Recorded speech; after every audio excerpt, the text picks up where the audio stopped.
Shree Sai Satcharita, Chapter 1. Invocation. I bow down to Shri Ganesh, I bow down to Shri Saraswati, I bow down to the Guru, I bow down to the family deity, I bow down to Shri Sita Ramachandra, I bow down to Shri Sadguru Sai Nath. At the beginning of any undertaking, wise persons praise tutelar deities and invoke their grace for its completion without impediments. They do the invocation to avert all impediments and for the fulfillment of their desires. I do obeisance to all. First of all, I worship Ganapati, Vakratunda, Heramba image, Lord of the 14 schools of knowledge, auspicious figure who is elephant-visaged. 14 universes are contained in your belly. That is why you are known as immense-bodied. Holding the lustrous axe in your hands with a desire to cut the difficulties of the devotees, O Lord Gajanana, Gananatha, the destroyer of obstacles and assuager of pain, grant me the grace to complete my vows. I prostrate myself before you. You are the helper of the devotees. Impediments roll down and are subdued at your feet.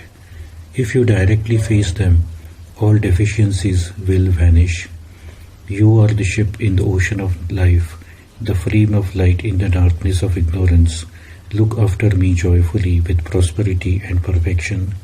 Hail, hail to thee, whose vehicle is the mouse, destroyer of the forest of impediments. You are the son of Girija, who has an auspicious visage. I do obeisance to you. May I attain the completion of this work without difficulties. Therefore, I have forwarded this custom of offering obeisance to the beloved deities with respect, for the attainment of all good and auspiciousness. Sai himself is Gajanan Ganapati. Sai himself has the axe in his hand. Completely annihilate my difficulties. I now begin my sacred work. Sai himself is Bhalachandra. Himself is Gajanana with a single tusk and elephant-like ears. He is the formidable one with a broken tusk, the destroyer of the forest of difficulties. Oh, the holiest of holies, with an immense body, Ganapati, there is no difference between you and Sai. Please take me to your abode, where you reside in contentment. Now, I bow down to Saraswati, the consort of Brahma, who inspires the intelligence. Make my intelligence thy swan and control it. She has the veena of Brahma in her hand and a vermilion mark on her forehead. She is clad in virginal white, and her vehicle is the swan. Grant me your blessings. She is the deity of speech and the mother of the universe. Without her grace, no literary activity is possible, and without her blessings, I will not be able to write these sacred verses. This mother of the universe is the source of the Vedas. She is the splendor of knowledge and excellence of the mind. May the nectar of Sai Samartha Satcharita be drunk by people through me. Sai himself is the divine Saraswati, holding the Om, chanting Veena in his hands, and himself sings the story of his own life for the salvation of the devotees.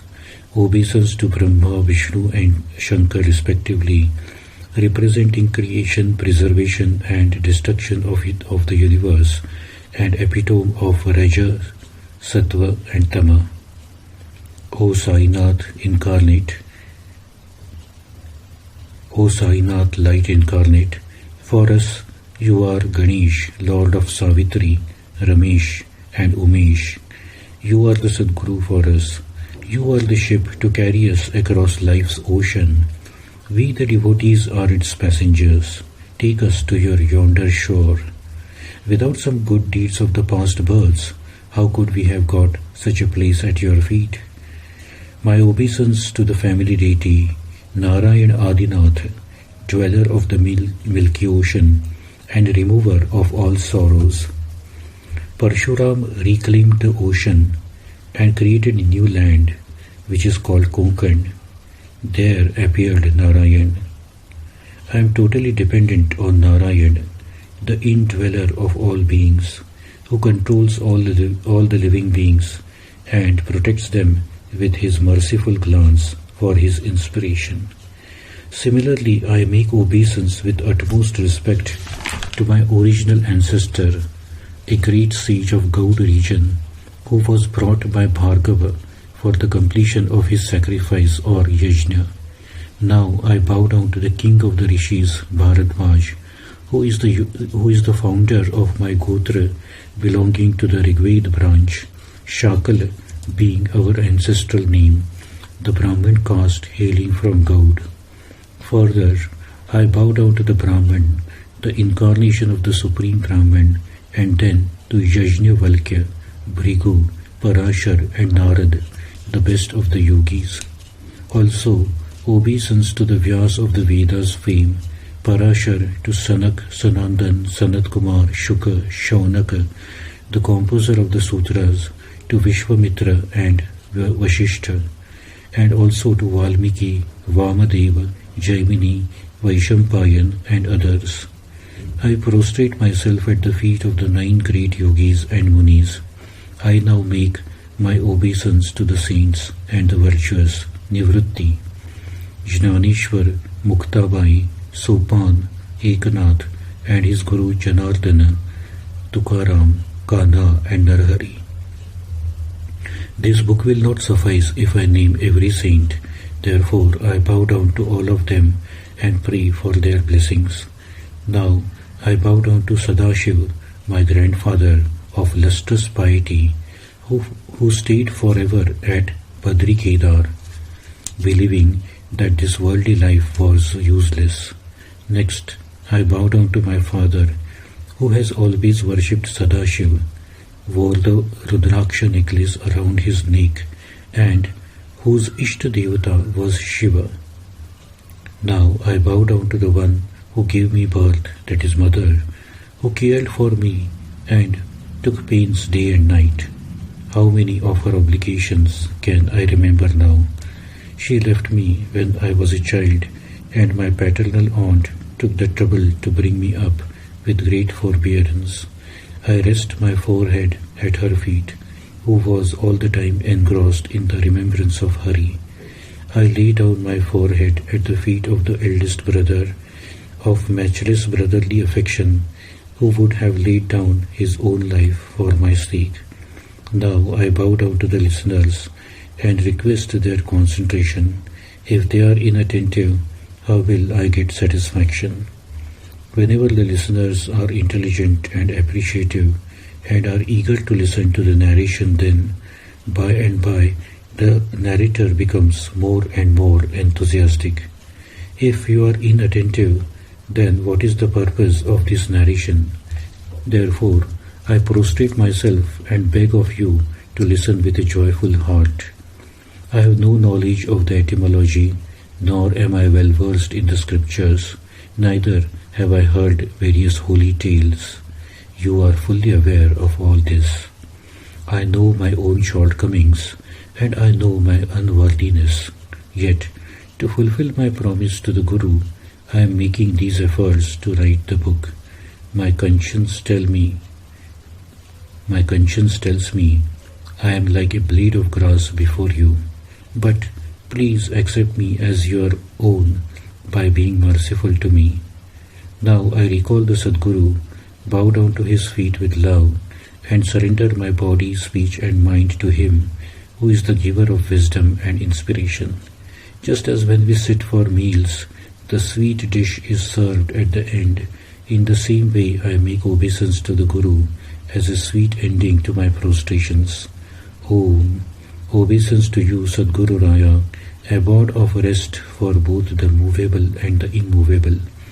You, the dwelling place of the whole world, are the compassionate one. The earth, the 7 islands, the 9 continents, the 7 heavens, and the nether world are all born of the Hiranyagarbha. That itself is the famous Brahmanda. The Sadguru dwells far beyond what is known as the Maya, which that Brahmand creates here, and which is invisible or illusory. The Vedas have been unable to describe his greatness and are therefore silent. The devices and niceties of evidence fail. Whenever I use any metaphors to compare you, you have those very attributes. Whatever the eyes see is all that you have created yourself. Shri Sai Nath is such, the compassionate and powerful Sadguru, who can be known by the inner self.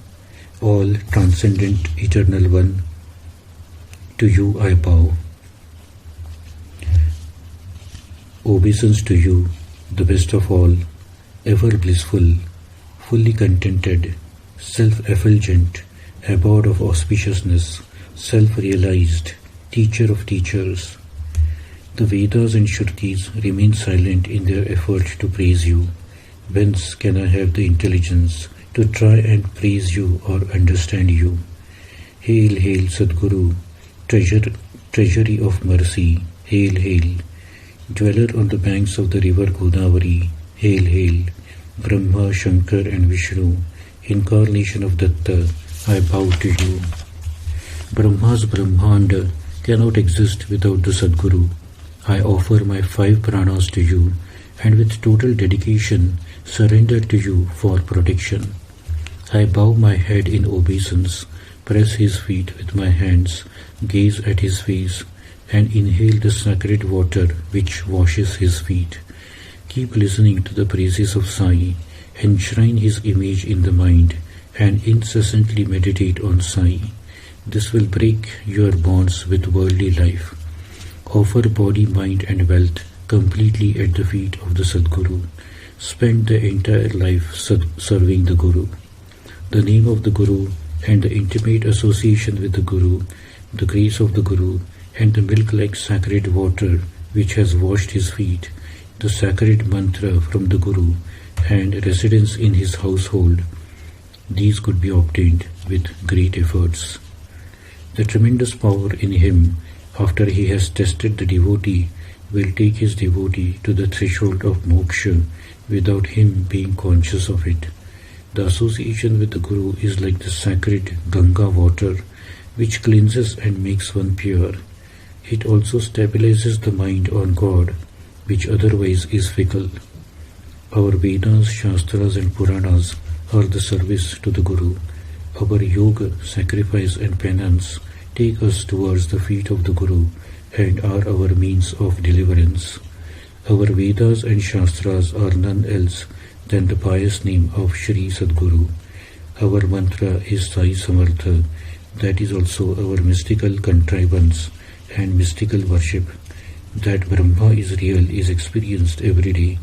That the world is an illusion is a daily awareness. Sai grants this state of heavenly bliss to his devotees. The joy of the Supreme Soul and its realization, the condition of identity with Brahmanda, all that is tangled verbiage. What is required is the condition of permanent bliss.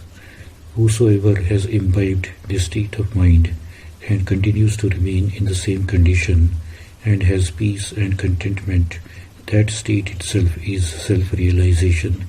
Sai is the mind of blissfulness. A fortunate devotee has no dearth of the supreme bliss. Such a devotee is fulfilled like the ocean. Shiva and Shakti, Purusha and Prakriti, the vital airs and their motion, the lamp and its luster. To perceive duality in these is to distort the nature of the pure Brahman. They are the same. The Vedic saying is, Brahman does not delight in being alone and desires to be manifold. Thus is born duality and is again enjoined in unity.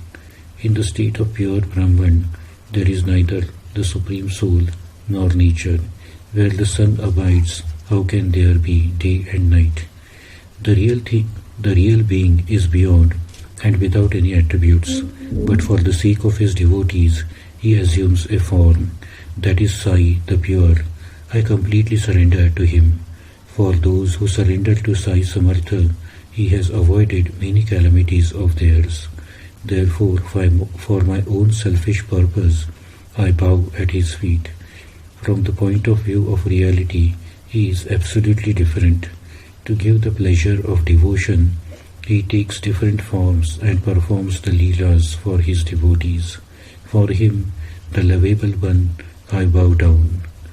He who is the cosmic consciousness in all beings, and who is the seat of self-awareness, and has assumed the form of gross consciousness, to him, the lovable one, I bow down. You are my last resort, you are my refuge, you fulfill the devotion of the devotee. O Gurunaya, you are bliss incarnate. Now at the end of my obeisances, I bow down to all beings, as God is present in all beings. Accept me in your fold.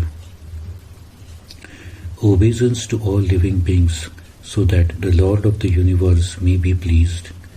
God is all-pervading, integrated and without distinction.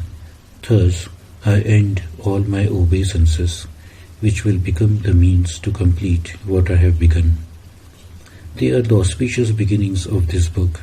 Now, I will narrate the purpose of this opus. Since the time when Sai has graced me and favored me, I think of him only day and night. He has destroyed my fear of worldly existence and the fear of the cycle of birth and death. Not for me the repetition of any prayers, not for me any other penance. I hold only one form, the pure form of Sai. As soon as one gazes upon Sai's face, thirst and hunger are forgotten.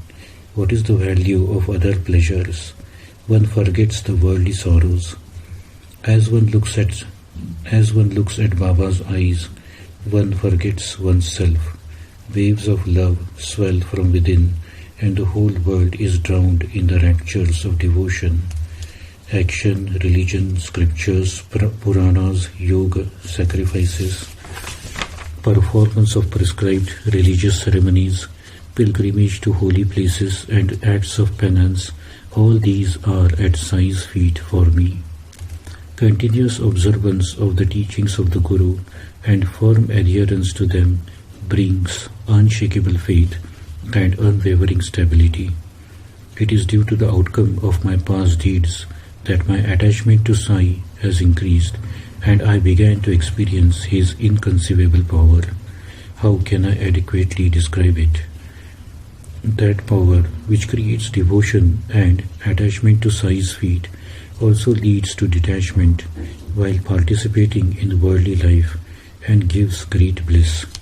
Different ways of devotion have been described by various people. I will speak briefly of its nature and characteristics during the course of the narration, according to my aptitude. To realize the harmonious connection with the inner self is the foremost form of devotion. See those who are learned in the Vedas and the Shastras, and the knowledgeable spiritual guides. Puja and Archana for the love of God are the ways to express devotion, as preached by Parashar and Vyasa. That is also another form of worship. For the sake of the Guru, collect flowers such as the Parijat and others from the garden, sweep the courtyard of the Guru's abode, and sprinkle water and smear it with the wash of cow dung. At the outset, bathe and chant the morning mantras, make fragrant paste, and anoint the Gurudev with sandalwood. Bathe him with the 5 nectarial substances: milk, honey, ghee, curd, and sugar. Burn incense and light the lamp. Afterwards, offer Naivedya, then do Arati with the lamp and the incense.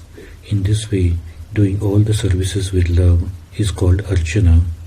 Begin the worship by making your heart and intelligence pure and sinless, having an unsullied disposition, and invoke the power of the deity within yourself.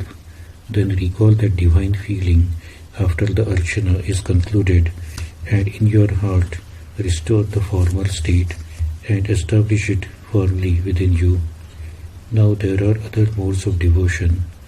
In the opinion of Gangacharya, when the mind is completely absorbed singing the praises of God, it becomes one with Him, a mode of worship.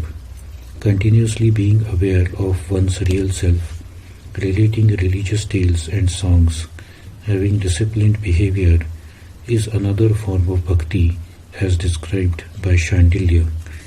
Those who know what is good for themselves follow the Vedas and act as prescribed by them.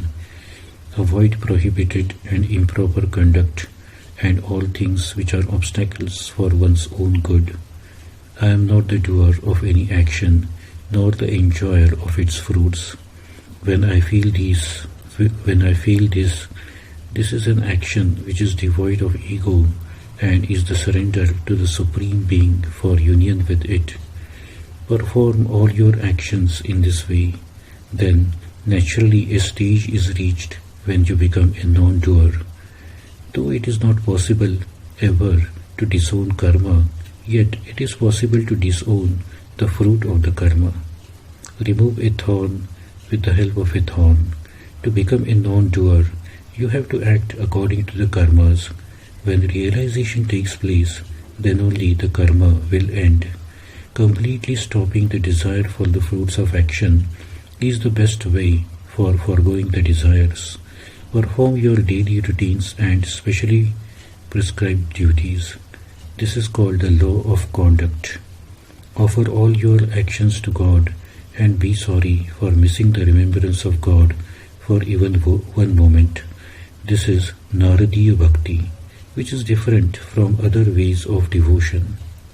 There are many such ways of devotion, each more extraordinary than the other. We will cross the ocean of life untouched by its waters merely by remembering the deeds of the Guru. I developed a passion for listening to the stories of the Guru and was captivated by them. I felt that I too should write about him from my experiences. Once later on, when I was at Shirdi and I had gone to the masjid for his darshan, I saw Baba grinding wheat, which surprised me greatly. At first, I will tell you that story. Listen to it with a quiet mind. From that instance was born the whole idea of this Satcharita. The best shlokas are those which speak of God's glory. A narration of the good works of Sai, conversing about his all-embracing love, will purify the mind and the intellect will be clear. All the threefold afflictions will be averted if you listen to his life and leelas, and you will have satisfaction.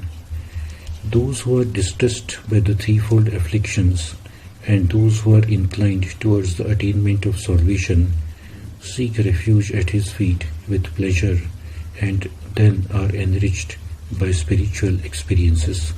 Now give me your attention. Listen to the charming account by which you will be greatly surprised to hear about the kindness of Baba. You know, one morning, after Baba cleaned his teeth and washed his face, he began preparations for grinding. He took in his hand a scuttle basket, went near the sack full of wheat where it was stored, and heaped one measure after another of the wheat into the basket. He then spread out a spare sack, placed the grinding stone on it, hammered the peg firmly into it so that it may not come off while grinding. After rolling up his sleeves and gathering up the loose folds of his kafni, he sat down near the grinding stone and spread out his legs. I was greatly surprised and questioned the purpose of this grinding by one who had no possessions nor any wherewithals. Why should he think of doing this? May that be whatsoever. Holding the peg in his hand, with his head bent down, Baba, with his own hands, started turning the grinding stone and unhesitatingly turned out the flour as if crushing the inimical forces.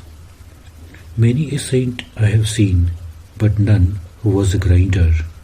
He alone knew the pleasure and novelty derived from grinding wheat. The onlookers were filled with awe, but nobody dared to ask him what he was doing.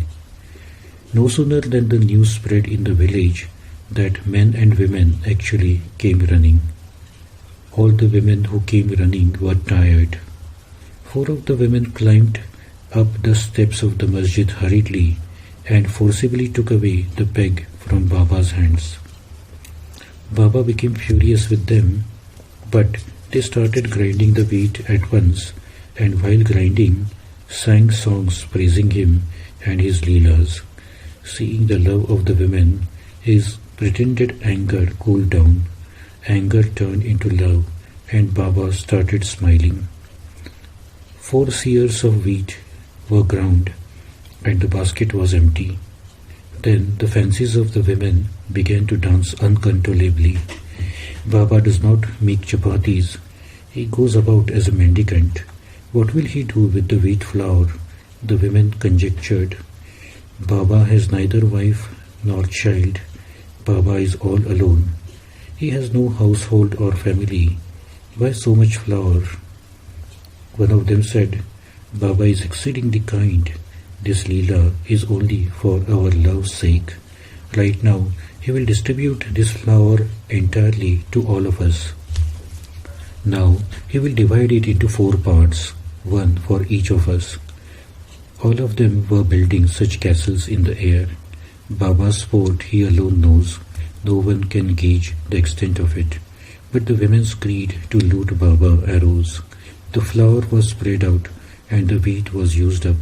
The grinding stone was placed against the wall. The flour was filled into the scuttle basket by the women with intent to carry it to their respective homes. Till then, Baba did not utter a single word. When the 4 of them divided the flour into 4 parts, then folks listened to what he said. You are mad with greed. What are you taking and where? Do you think it belongs to your father? Now go to the boundary of the village and throw away the flour there. You good-for-nothings have come running here to loot me. Did you give the wheat on loan that you want to take away the flour? The women moaned and fretted amongst themselves quite a lot, felt disgraced because of their greed, began to whisper amongst themselves and hurried immediately to the village boundary. Nobody can guess the motives of Baba, because at the start no one knows what is to follow. But with patience the result is known. Baba's marvels are distinctive. Later on, I asked the people why Baba had acted thus, and they said that this is the manner in which he had averted the spread of the disease. It was not the wheat, but it was the cholera that he ground out in the grinding stone, and afterwards that was thrown out at the village boundary by hands full. The flour was thrown on the banks of the stream. Since that time, the disease receded. Promptly, the bad days passed away. This was the expertise of Baba. The village was affected by the epidemic of cholera, for which Sainath had found this remedy. This disease was totally eradicated and peace was restored in the village. Seeing this spectacle of grinding, I was taken aback. How can the cause and effect be related? How can the proof be found? What could be the connection between wheat and disease? Having seen this inconceivable incident, I thought of writing this book. Like the waves of the sea, love upsurged within me, and I felt like singing the sweet tale of Baba to my heart's content.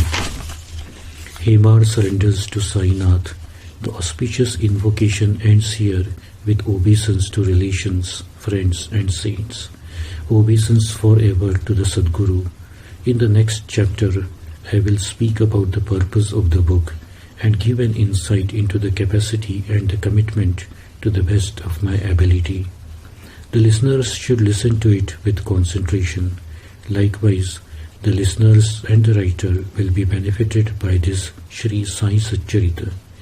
Who is this writer Hemar Pant will become clear later on. May there be well-being. This is the end of the first chapter named The Invocation of the Shree Sai Samartha Satcharita, composed by the devotee Hemar Pant, impelled by the saints and the virtuous people. This is offered to Sri Sadguru Sainath. May there be auspiciousness.